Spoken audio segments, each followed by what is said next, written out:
Halo semua, di sini ada yang baru nih. Kami dari Himaset bakal bikin konten tentang podcast. Jadi sebelumnya perkenalkan, nama aku Mita Melia sebagai pembawa acara pada hari ini, dan di sampingku ada Kak Anissa. Halo semuanya, perkenalkan nama aku Anissa Septiarini. Aku dari program studi agribisnis angkatan 2020. Salam kenal. Sebelumnya Kak, gimana kabar Kakak hari ini? Oke, kabar aku alhamdulillah baik ya. Untuk kedepannya Kakak mau ngapain aja? Mau ngapain gimana nih maksudnya? Habis dari sini saya ngapain? Oke, mungkin FYI aja, habis ini aku mau ada kerja kelompok. Tugas ya. Oh iya, di sini Kak Anissa ini sebagai salah satu yang mewakili mahasiswa berprestasi dari Paperta. Jadi di sini kita akan membahas apa itu Pilmapres. Jadi bisa dijelaskan Kak apa itu Pilmapres? Oke, ini sepengetahuan aku ya, mungkin Pilmapres itu sendiri kan untuk kepanjangan sendiri pemilihan mahasiswa berprestasi. Nah, yang mana di sini para mahasiswa itu diseleksi atau dilombakan untuk nanti dipilih mereka-mereka yang memang berprestasi sebagai mahasiswa berprestasi gitu. Itu sih menurut aku ya, secara umum aja. Untuk cara daftar dari prodi agribisnis gimana?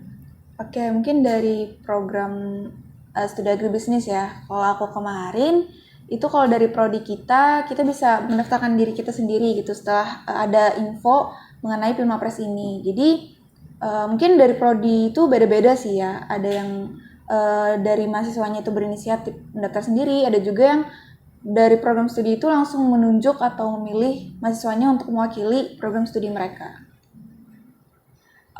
Kalau untuk syarat pendaftarannya ada ketentuan kah?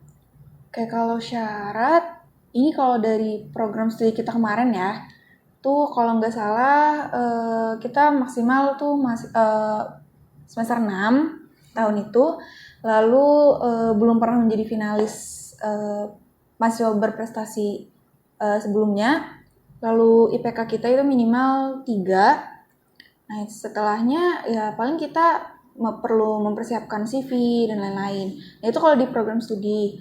Tapi kalau menurut pedoman, itu kalau yang nasional tuh ada persyaratannya beda lagi gitu. Tapi secara umum itu. Kalau untuk CV-nya tuh biasa isinya apa aja Kak?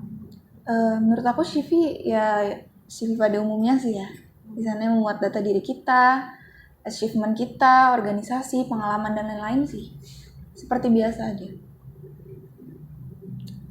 Untuk tahapan dari Pilmapres nih yang dari awal dari prodi ke tingkat selanjutnya gimana? Oke, nah ini menurut pedoman yang aku baca dari tiap universitas itu sebelumnya kan perlu diseleksi dulu nih dari program studi, lalu naik ke tingkat fakultas, lalu dari tiap fakultas itu memberikan perwakilan mahasiswa mereka untuk dilombakan di tingkat universitas. Nah, lalu di setiap universitas atau perguruan tinggi itu nanti mengirimkan satu perwakilan mahasiswanya untuk diseleksi lagi di tingkat wilayah. Jadi diseleksi wilayah gitu. Nah, lalu setelah itu ada beberapa perwakilan dari seleksi wilayah itu nanti naik lagi ke tingkat seleksi awal nasional namanya. Jadi lalu habis dari situ baru yang terakhir itu seleksi final nasional. Itu menurut pedoman yang aku baca ya. Jadi itu tingkatannya. Untuk itu Pak, yang mewakili Paperta tuh orangnya ada minimal kah atau perlu berapa? Sebenarnya kalau untuk mewakili fakultas itu 2 orang untuk yang ke tingkat univ. Jadi masing-masing fakultas itu mengirimkan 2 orang mahasiswa perwakilan mereka. Untuk tesnya apakah berbeda tiap tingkatan tahapan?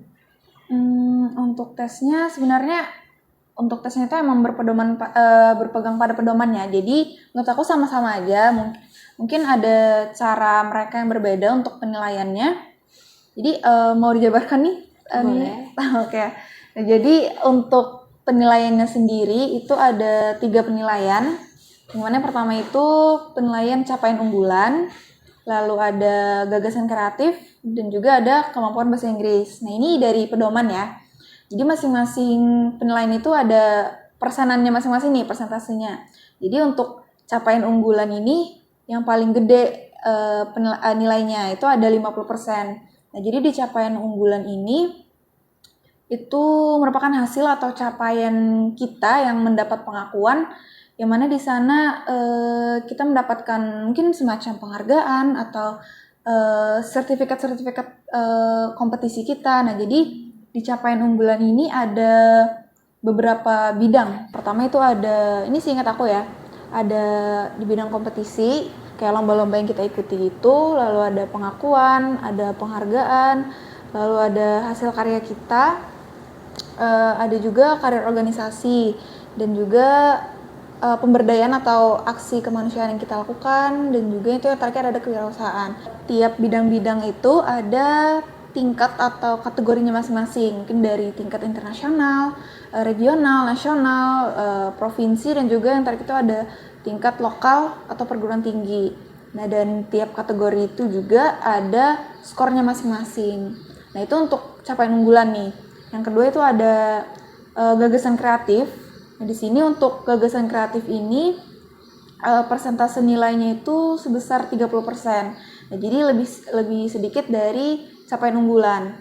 Nah, untuk gagasan kreatif ini di sini kita membuat sebuah gagasan atau karya ilmiah yang mana itu memang murni hasil ide kita sendiri dan juga mungkin bermanfaat untuk negara, masyarakat, dan sebagainya gitu. Jadi untuk gagasan kreatif ini, untuk yang aku ikuti kemarin ya, gagasan kreatif kita itu harus berhubungan dengan Sustainable Development Goals. Nah, jadi di gagasan kreatif kita harus memuat tentang itu, harus bermanfaat yang berhubungan dengan SDGs tadi. Dan mungkin tiap tahun mungkin beda-beda atau gimana juga aku kurang tahu ya. Nah, lalu yang terakhir itu ada kemampuan bahasa Inggris. Nah, di sini untuk persentase nilainya itu sebesar 20%. Dimana di sini kita cuma dinilai kemampuan bahasa Inggris kita. Nah, dan tiap tingkat itu penilaiannya beda-beda. Mungkin dari tingkat universitas, kemarin itu kita hanya diwawancarai menggunakan bahasa Inggris. Nah, jadi di situ kita dinilai kemampuan bahasa Inggris kita. Nah, dan untuk tingkat selanjutnya itu beda lagi. Kalau nggak salah, mahasiswa yang mewakili itu mereka disuruh membuat video menerangkan sesuatu itu menggunakan bahasa Inggris. Nah, jadi tiap tingkat beda-beda sih. Itu untuk tahap penilaiannya. Untuk tahap-tahapnya ini per tingkatan itu sama semua, Kak? Untuk penilaiannya itu sama, tapi mungkin caranya beda. Seperti tadi kayak penilaian kemampuan bahasa Inggris. Mungkin di tingkat univ tadi hanya diwawancarai lalu dinilai. Nah, untuk tingkat selanjutnya tadi ada melalui video kita presentasi dalam bahasa Inggris. Nah, mungkin cara-caranya yang beda, tapi penilaiannya itu tetap sama. Seperti tadi CU, ada GK, lalu kemampuan bahasa Inggris. Untuk itu, Kak, yang karya ilmiah itu kan berarti kalau lanjut ke tingkat selanjutnya itu buat lagi kah karya ilmiahnya? Setahu aku enggak sih ya. Jadi naskah gagasan kreatif yang kita buat di awal itu nanti tetap dikumpulkan di tahap selanjutnya. Itu setahu aku ya. Mungkin ada pendampingan dulu sebelum ke tahap selanjutnya, yang mana mungkin ini gagasan kreatifnya mungkin diubah aja nih, mungkin ini lebih baik. Mungkin seperti itu ya, tapi nggak tahu juga pastinya gimana gitu.